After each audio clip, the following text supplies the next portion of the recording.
Should a mentor share details about his personal life if asked by a mentee? Example, did he or she have a romantic relationship when they were younger? Should a mentor share aspects of their current life? Example, a life event like, say, a separation he or she is going through. Such tricky questions can come up in the boundary topic of self-disclosure. Some guidelines to keep in mind are: when your mentee asks you a personal question, before you share information, try to understand your mentee's intent in asking you this question. Most often, a mentee will ask a question on a topic they are contemplating for themselves. Understanding their current knowledge or stance on a topic will help you get context on why the information is relevant to them. Keep in mind whether the information you want to share is age appropriate. For instance, a mentee who is trying to explore romantic relationships with other gender for the first time may not be mature enough to understand the full scope of adult relationships. Avoid shutting down any conversations that make you uncomfortable. If you don't feel comfortable talking about yourself, say, I don't feel comfortable talking about this for myself, but I can tell you some friends of mine or some other people I know. Talk about your friends' peer group experiences instead of your own experiences in any situation where you fear your mentee may directly copy your actions for themselves. Now, let's watch a video to understand how we could effectively set a boundary on the area of self-disclosure. Shubhalakshmi and Chetna have been matched for 1 year.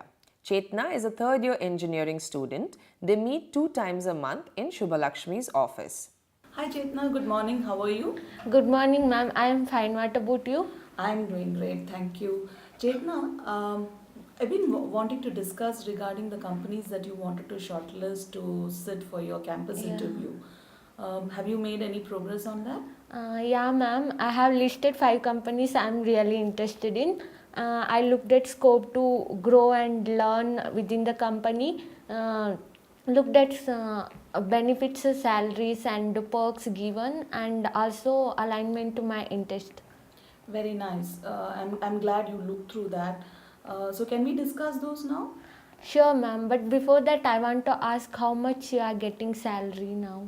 Okay, so why would you ask that question, Chetna? Well, I thought if I got to know how much, if I understood how much you are getting now, I can guess how much I can get after 10 years from now when I am there in your position. Sure, I completely understand why you want to plan that. In fact, as part of our mentoring discussions, we always decided that we will look at long-term plans as well and not just limit to short-term goals. So I understand that. Yeah, ma'am. That's why I asked. Sure. Chetna, I'm not very comfortable to share with you exactly what my salary is because there has been a lot of factors, roles and opportunities that came through the years that sort of shaped my career and led me to the position that I am at today. And that necessarily won't be the same for you when you start working and building your career. So the factors that influence a person's career really changes, and the benefits and salary and perks change accordingly. So rather than discussing my exact salary, I would suggest we look at the industry standards that is in place for a particular role and see how that matches with an aspired role, and it will help you plan that better. Does that sound okay? Yeah, sure, ma'am.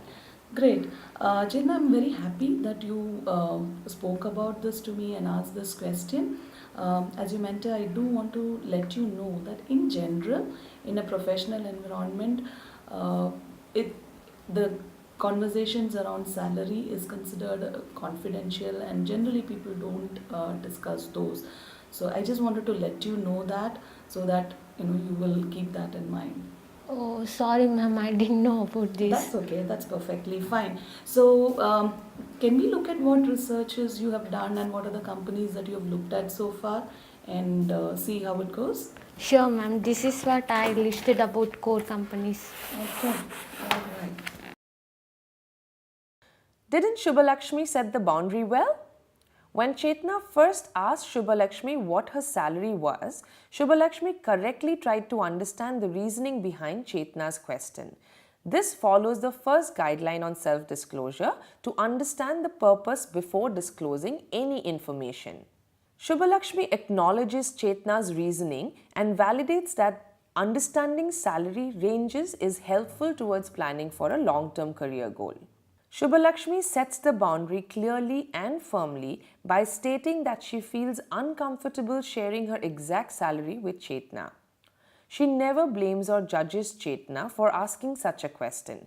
She goes on to explain how this information is impacted by several factors related to an individual's career and is not possible to generalize. She also explains a general protocol around this matter followed in most workplaces. This is age appropriate for Chetna to understand. To ensure the focus of the conversation is back on preparing for the recruitment process, Shubhalakshmi picks up on the research Chetna has already done on several companies. She also creates a more relevant task for her to understand industry standards on salary. This ensures a positive conclusion to the discussion.